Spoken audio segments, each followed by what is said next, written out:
perkenalkan nama ibunya. Namanya Sabina Ini bisnis atau sudah Desa Sukarta. Oke. Dengan panggilan Ibu Nuril. Bu Nuril. Ya. Jadi dengan perkenalkan sebelumnya nama saya Rifki Bu. Ya ini Nisa.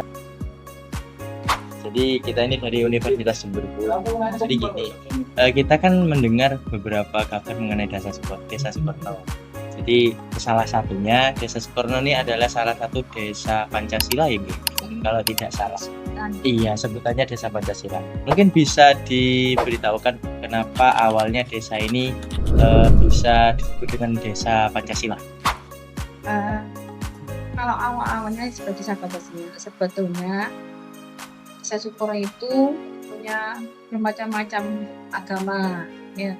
Di sini ada 3 agama dan 1 paham kepercayaan. Agama adalah yang mayoritas adalah Islam, kemudian disusul untuk agama Hindu, dan selanjutnya adalah Katolik, dan kita hanya 1 lagi yang ada Sabto Dharma. Itu semacam aliran kepercayaan Sabto Dharma. Jadi kenapa di Pancasila memang dari awalnya dari situlah, dari macam-macam agama tersebut tidak ada satupun tentangan antara ketiga agama tersebut. Mereka tidak hanya satu wilayah saja, tapi menyebar ke dusun-dusun yang lain. Jadi kami ini sudah menerapkan dari dulu ya, dari nenek moyang kami sudah menerapkan adanya agamaku, ya istilahnya itu. Jadi selama itu tidak mengganggu agama kita, mempersilahkan.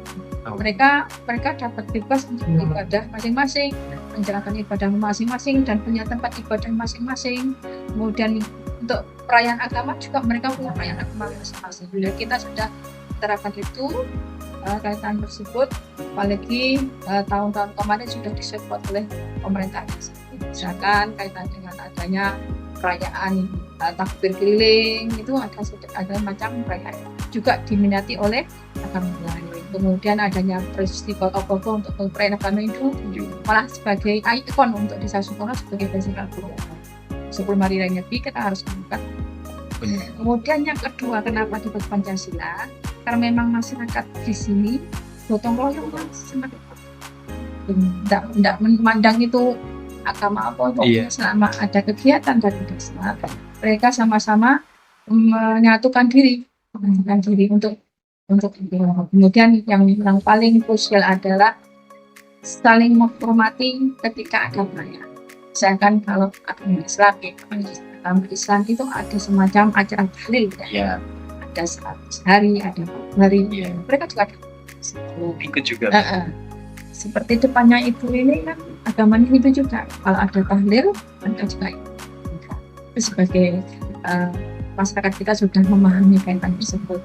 Kalau sama-sama warga Desa Sukarno, yang penting tidak mengganggu sesama agama. Itu yang paling, makanya disebut sebagai Desa Pancasila. Jadi apa, kalau ada perayaan apa misalkan, bukan hanya orang Hindu aja, karena mereka kan orang minoritas. Iya benar. Makanya yang membantu ada semacam, ada yang Katolik bantu buat apa, baik itu persiapan makannya, persiapan kopinya itu. Jadi segala sektor membantu ya. Inilah yang mungkin disebut julukan mereka pada Desa Sukarno itu Desa Pancasila. Jadi mungkin Desa Sukarno ini mendapatkan julukan Desa Pancasila itu dari rasa toleransi yang tinggi ya Bu ya. Iya. Tidak semua daerah bisa seperti Desa Sukarno. Sudah dari nenek moyang. Kita mengembangkan saja. Tapi kalau dulu nenek moyang belum ada ibadah yang istilahnya perayaannya itu belum diterapkan. Oh iya. Tahun-tahun 2027 lah pemerintah Bapak Ahmad Heri sudah mengembangkan itu, misalkan ada upacara apa dari situlah mulai berkembang.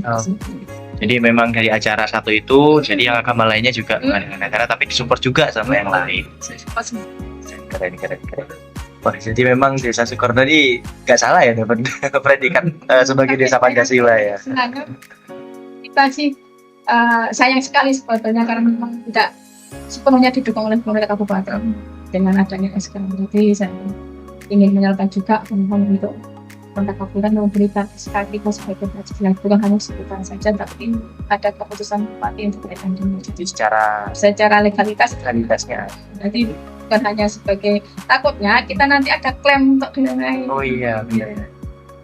Nah, kita yang pertama sekali untuk banyak Yes, yes. kawan-kawan kita, tapi banyak dari penelitian para akademis, para tokoh-tokoh agama dari desa-desa yang lain atau kabupaten yang lain, provinsi lain itu menamakan kita sebagai desa investasi.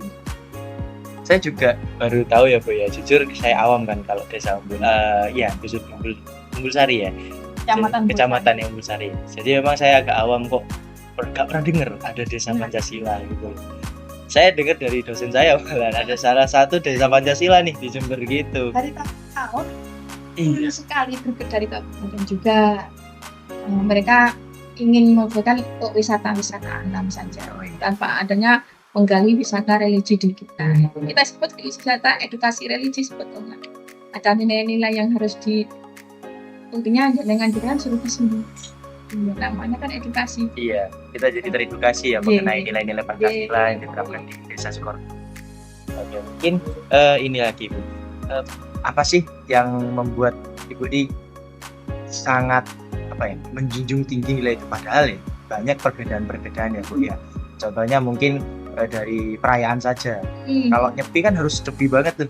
Nah, ya itu. Jadi kan apa nih yang mendorong toleransi itu nih? Karena itu kan nggak semua orang bisa. Ya. Kalau masalah seperti ini sudah istilahnya ya sebagian besar Islam di Sukorno itu istilahnya Islam nasionalis, Islam Nusantara. Nusantara istilahnya bukan Islam aliran-aliran seperti Sunni atau lain. Mereka sangat-sangat tidak suka dengan terus terang ya tidak suka. Tapi Islam yang di Sukorno ini adalah Islam dari nenek moyang lah, Islam alis tambah jam, Islam NU lah. Iya. NU sangat menjunjung tinggi suatu perbedaan. Iya. Dari mengapa sampai kita lakukan seperti itu, mungkin dulu orang tua kita, ya dari orang tua kita seperti itu apa ya harus dianggap kita omongi diri gitu. Kuwi wis istilahnya wis sing penting ora gitu Al-Qur'an, sing penting ora apa ngantem-ngantem masjid kan seperti itu. Yang penting mereka sama-sama beribadah masing-masing dan sangat toleransi. Iya, sangat toleransi. Dan kemarin sudah terbukti ya, tahun kemarin waktu di Raya Nyepi itu yang ogoh-ogoh biasanya seperti Nyepi kan ogoh-ogoh. Kemudian takbir keliling itu tidak diadakan. Kenapa? Dalam hari Raya Nyepi, dalam puasanya Nyepi ada takbir. Jadi sama-sama tidak melakukan keliling pawai, tapi cukup ibadah masing-masing sesuai dengan kesepakatan kedua belah pihak. Seperti ini, kemarin sudah diterangkan seperti itu. Banyak yang istilahnya warga Islam sebetulnya kalau nggak ada apa-apa ya nggak usah dipawai takbir, nggak usah. Seperti itu sudah ada tanamnya anak-anak muda. Gitu. Toleransi banget. Ya. Yang pentingnya Hindu jalan atau ini juga. Ya. Gini Bu. Dari penjelasan Ibu tadi kan wah positif semua ya. Jadi memang banyak sekali keuntungan-keuntungan yang didapat ya. Mungkin ada nggak sih Bu tantangan yang menurut Ibu terjadi di lingkungan masyarakat? Banyak kalau tantangan. Tentunya deh. Banyak tantangan. Yang paling Ibu nih gitu nggak bisa dirubah. Nggak bisa dirubah sih sebetulnya anak-anak muda ya. Anak-anak sekarang ini ya, yang generasi saya di bawah generasi saya itu sudah ada sosial media dan mereka hanya tahu di sosial media. Jadi kalau anak-anak ini tidak sampai kita bina, kita rangkul bersama, mungkin akan suatu saat nanti akan luntur pada teman-teman. Makanya dalam pertemuan apapun pemerintah desa ini selalu mengundang para anak muda, baik itu anak muda dari agama Hindu, baik itu agama muda dari Katolik atau tidak yang lain, Islam misalnya dari agama ajaran masing-masing itu untuk mengadakan apa. Jadi kami waktu kemarin itu tidak mengundang tokoh-tokoh tuanya, tapi tokoh-tokoh dari anak-anak muda tersebut. Anak muda ini yang paling riskan, katanya. Mereka tahunya sosial media. Kalau sampai satu dari mungkin ada provokator yang menyebarkan itu. Iya benar. Apalagi marak banget di media sosial ya Bu ya. Makanya sering-sering kita mengumpulkan mereka. Coba tidak termakan apapun, yang penting agamanya seperti ini diperbolehkan itu sudah alhamdulillah tidak. Iya. Sebagai mayoritas kita harus mengayomi yang minoritas. Yang minoritas menghargai yang mayoritas. Tidak semua buktinya di Bali aja kita tidak bisa. Yang minoritas tidak bisa kegiatan dengan leluasa. Iya benar. Di sini mereka masih ingin ngotot seperti itu kadang anak muda ya.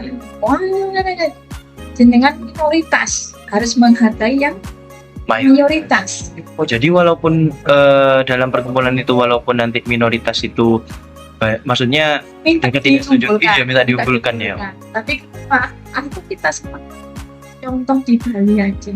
Yang minoritas adalah semacam dibatasi. Nah sekarang jenengan sudah bebas. Iya. Masa tahun ini tidak diperbolehkan untuk pawai aja jenengan ngeluh. Nah menghormatilah yang takbir keliling. Kalau nanti takbir keliling nanti Islam menjunjung jenengan, ya nanti akhirnya poin pecahan. Lebih baik semua ditiadakan takbir masing-masing. Keren. Jadi memang upaya dari pemerintah jadi sangat krusial banget ya. Iya, sangat paling kita takut memang yang muda. Iya benar. Takutnya dia tak tahu sejarah. Iya. Ya. Kalau yang tua seperti saya sih paham ya. Apalagi nanti bapaknya seperti saya itu tidak bisa mengarahkan, itu lebih berbahaya lagi. Sedikit saja ada provokator sosial media kemudian dikembangkan itu malah sangat parah. Makanya kita kumpulkan setiap rapat apapun anak mudanya bukan dua karena sebagai penengah yang andil anak muda ya kalau sudah ada apapun nantinya. Soalnya anak mudanya begitu-begitu. Iya memang. Ya mintanya yang minoritas dikumpulkan, tapi yang mayoritas aku lah mayoritas. Lah ya itu. Ini yang nanti ini kita supaya tidak nanti terberes dengan itu, maka kita kumpulkan. Ini ada pertanyaan? Oke mungkin terakhir nih Bu dari Ibunya. Kan kita ini sebagai mahasiswa contohnya kita aja dari tempat yang berbeda-beda, agama yang berbeda pula, budaya yang berbeda. Saran bagi kita sebagai mahasiswa agar bisa menanamkan nilai-nilai Pancasila dalam dunia perkuliahan. Aduh, apa ya ini? Saran saya sih memang sebagai istilahnya para akademisi. Ya. Pengetahuan jenengan lebih banyak dari orang yang bukan akademisi. Pergaulan jenengan sudah banyak yang tidak seperti yang akademisi. Jangkauan jenengan sudah luas. Marilah istilahnya sama-sama jenengan menjaga nilai-nilai budaya agama kita. Istilahnya jangan sampai jenengan itu sok egois. Itu tanamkannya anak muda kan sekarang egois. Iya. Saya nilai Gen Z ini memang egois. Suka mengeluh. Ya, sedikit saja mengeluh protes ke masing-masing. Itu salah satu tuntunan dengan menghormati. Biasanya menghormati sesama teman-teman. Jangan sampai saling bullying. Misalkan Windu, kau tiga ini jangan. Iya. Sudah nilai yang sudah diterapkan di agama yang masing-masing. Jangan sampai yang Hindu, sujud lantai terus itu. Hal semacamnya kecil itu bisa menjadi besar bagi Gen Z. Bagi Gen Z hal yang kecil bisa menjadi besar. Soalnya Gen Z tidak bisa menampung di hati. Langsung ke media sosial. Itu yang paling berbahaya. Kita yang generasi itu bulian itu semacam bulian guyonan, tapi untuk Gen Z itu bisa serius dan bisa menimbulkan keretakan. Jadi jangan sepele, hal sepele bisa menimbulkan keretakan. Jadi hormatilah masing-masing dengan agama masing-masing. Dengan jangkauannya lebih luas, seharusnya bisa menerapkan apa yang diterapkan oleh di mata kuliah dengan diterapkan diimplementasikan. Jangan sampai bully, sedikit bully kasar agama dengan kita tersulut. Gimana? Ya. Nih, Terima kasih. cuma teman kos ya. Iya. Satu kos itu biasanya kan ada yang beragama lain. Iya. Jangan seperti itu. Dengan kita lebih menghormati ini. Tapi keren sih memang ibu ini. Kayak dari ibu saja saya sudah bisa menggambarkan betapa nilai Pancasila sangat ditanamkan sih di desa Sukorno ini. Keren. Mungkin segitu saja untuk wawancaranya ya Bu ya. Kami dari mahasiswa Universitas Jember mengucapkan banyak terima kasih. Semoga dapat bermanfaat. Amin.